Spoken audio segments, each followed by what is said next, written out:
చూడండి, మొదటి నుంచి చదువుతారు. ఆయన పట్టణపు పునాది పరిశుద్ధ పర్వతం మీద వేయబడినది. ఓకే, దాన్ని వదిలేసి 2వ వచనం. యాకోబు నివాసములన్నిటికంటే సియోను గుమ్మములు యెహోవాకు ప్రియములు. ఈ మాట చూడండి.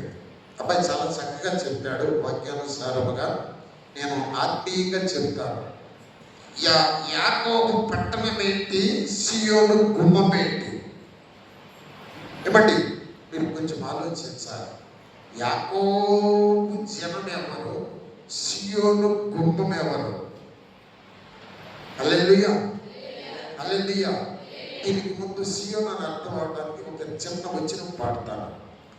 సియోను పాటలు సంతోషముగా పాడుచు సియోను వెళ్ళుదాము, పాడుచు సియోను వెళ్ళుదాము. ఆనందమయ పరలోకము మనది, అక్కడ నుండి వచ్చును యేసు. ఆనందమయ పరలోకము మనది, అక్కడ నుండి వచ్చును యేసు. ఈ నివాసము ఈ దినమున కానాను బయట ఇరుకుడి. హల్లెలూయా. కానాను అంటే పరమ కానాను. యాకోబు నేత్రాలు భూమి మీద ఉన్న కానాను, కానీ యెరూషలేము నేత్రాలు పరలోకములో ఉన్న పరమ కానాను. మన గుమ్మములు యేసుక్రీస్తు ద్వారా పరలోకానికి వెళతాయి. ఈ యొక్క యాకోబు గుమ్మములు మోషే ద్వారా కానాను చేరతాయి. ఓకే, కొత్త మీకు అర్థమైంది అనుకుంటుంటే ముందుకెళ్తా. ఇజ్రాయేలీల కంటే మనమే శ్రేష్ఠులము. పాపం సుబ్బారావు గారు ఎక్కడున్నాడు కానీ ఆ మాట అంటే ఆయన గురువులను చూసేవాడు. మీకంటే శ్రేష్ఠులు, ఇజ్రాయేల్ శ్రేష్ఠులు అంటాడు ఆయన. కానీ ఆయనకి తెలియని మర్మం ఏంటంటే, మనము యేసుక్రీస్తు నీతిని కలిగి ఉన్నామో వాళ్ళు ధర్మశాస్త్రము నీతిని కలిగి ఉన్నారు. అది సుబ్బారావు గారికి తెలియదు.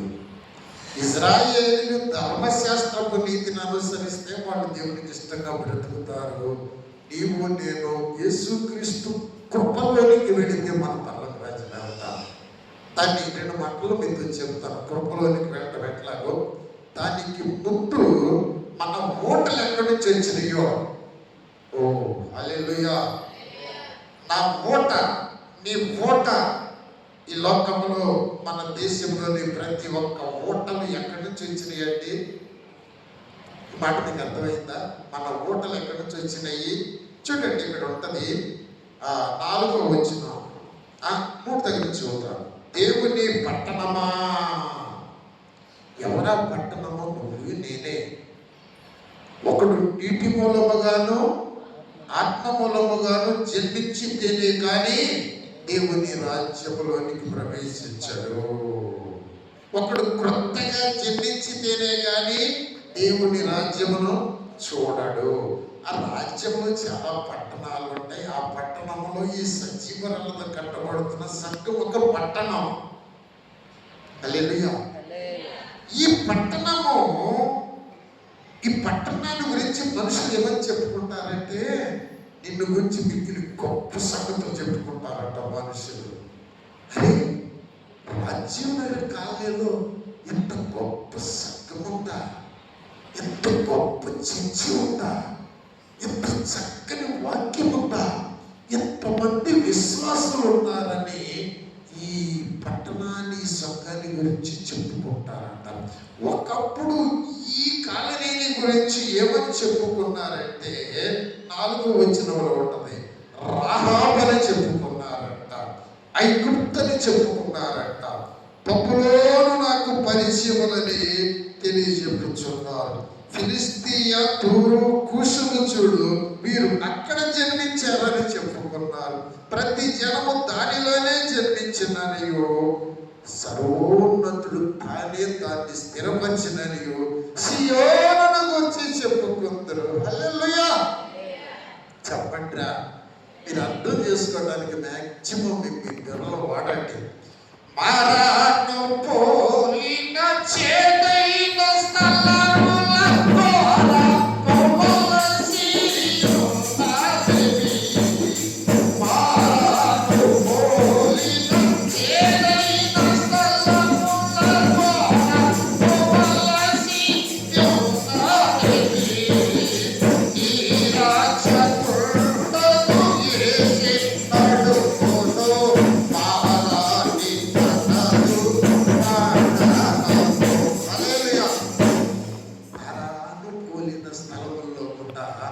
ఈ యొక్క సియోను సంఘము నడవాల్సి వస్తుందంట.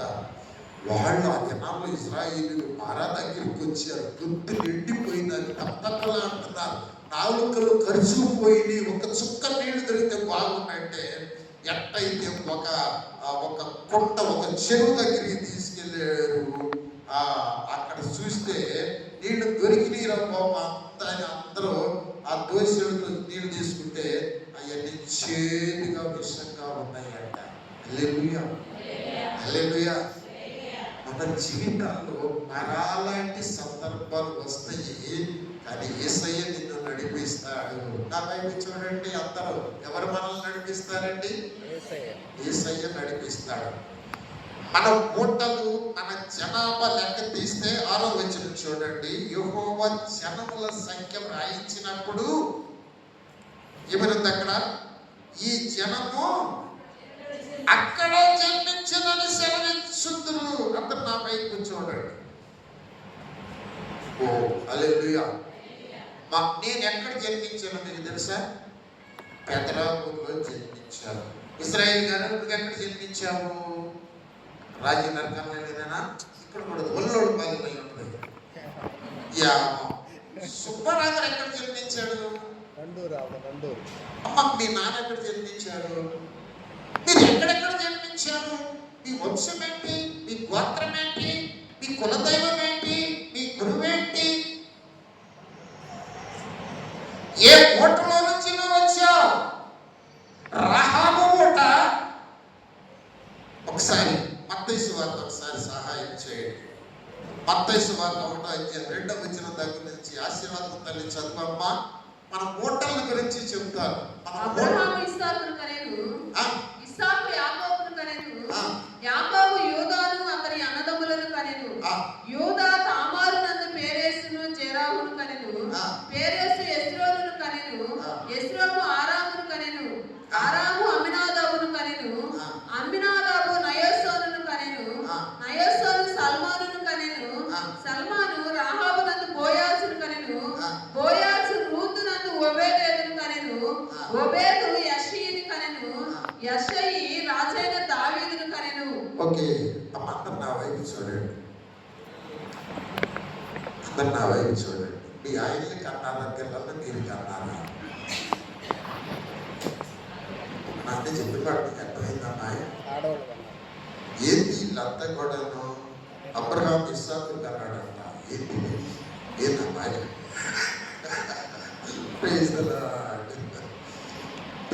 నామము పురుషుల్లో నుంచే వస్తుంది. అయితే ఇది అంతా చెప్పని కానీ గమగమ చెప్పేస్తారు. 3 స్త్రీలను ఇక్కడ చూస్తున్నాం మనం పరిశుద్ధ గ్రంథం మత్తయి సువార్త ఆరంభంలో. ఒక ఆమె తామారు యోదా ద్వారా వచ్చింది. ఆ చరిత్ర మీరు బైబిల్ చదివి తెలిసింది. యోదాకి తామారు ఏమైంది? రాణి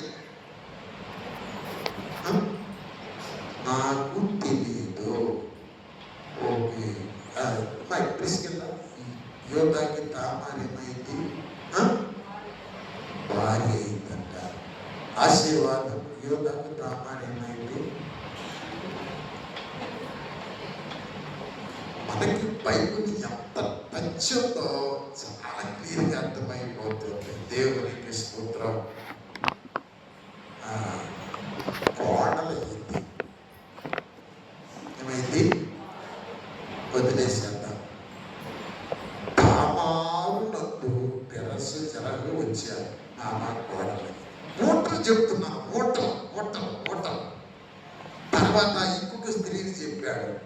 రహాబునందు చూడండి, సల్మాను రాహాబునందు బోయజును కనెను. ఈ రాహాబు ఒకటి ఎక్కడ ఉంది? దేవుడు ఆయన తెలియజేసే విషయం. రాహాబు ఒకటి ఎక్కడుందమ్మా కదా? ఎక్కడ? ఏ ఊరు? ఎరికోలో గోడ మీద ఇల్లేసుకొని ఆమె వేశ్య వ్యభిచారి. వేశ్య ఊట అప్పేసు వార్తలో బోయజును కని, బోయజు వంశములో దావీదుని కని వచ్చింది. ఈ ఓటలు చూడండి ఎట్లా వస్తున్నాయి ఓటలు. ఒక్కసారి మీ జీవితాల్లో వెనక్కి వెళ్ళండి. మీ తాత ఎక్కడ పుట్టాడు, మీ తాత వాళ్ళ నాన్న ఎక్కడ పుట్టాడు, కొద్దిగా చరిత్ర నాకులాగా కొంచెం డైరీలు రాసేవాళ్ళు ఉంటే, నా తర్వాత 4వ తరంలో నా మనవడేవాడంతా పుట్టుంటే నా డైరీ చెప్తే వాడికి ఓట్లు తెలుస్తుంది. కొన్ని ఓట్లు మా తాతలు అలా రాయిలా నేనే స్టార్ట్ చేశాను. నా తర్వాత వాళ్ళు చూస్తే నా ఓట్లు తెలుస్తాయి వాళ్ళకి. మన ఓటలు చాలా ఘోరమైన ఓటలు. ఇక్కడ ఇశ్రాయేలీల ఓటలు కూడా చూస్తే రాహాబునందు సల్మాను రాహాబుకి బోయజు పుట్టాడట. బోయజుకి రూతుకి ఓబేదు పుడితే, ఓబేదుకి యెష్షయి పుడితే, యెష్షయికి దావీదు పుడితే, దావీదు వంశంలో యేసుక్రీస్తు వారు పుట్టాడు. యేసుక్రీస్తు వారిలో ఓటలు మనము కలిగి పరలోక రాజ్యానికి వెళ్ళడానికి సిద్ధంగా ఉన్నాం. మన ఓటలు అబ్రహాము దగ్గర నుంచి వచ్చినాయి తెలుసా మీకు? హల్లెలూయా. ఎవరి ద్వారా? యేసుక్రీస్తుని అంగీకరించుట ద్వారా ఆ ఓటలన్నీ కూడా ఈ ఓటలో కలిసి మంచి ఓటగా పరలోక రాజ్యానికి వెళ్ళడానికి సిద్ధపడ్డాం మేము. కొంతవరకు ఏమన్నా అర్థమైందా? మళ్ళీ ఆ మాట చదువు ఒకసారి మాట్లాడు. మా ఓటలన్నీయు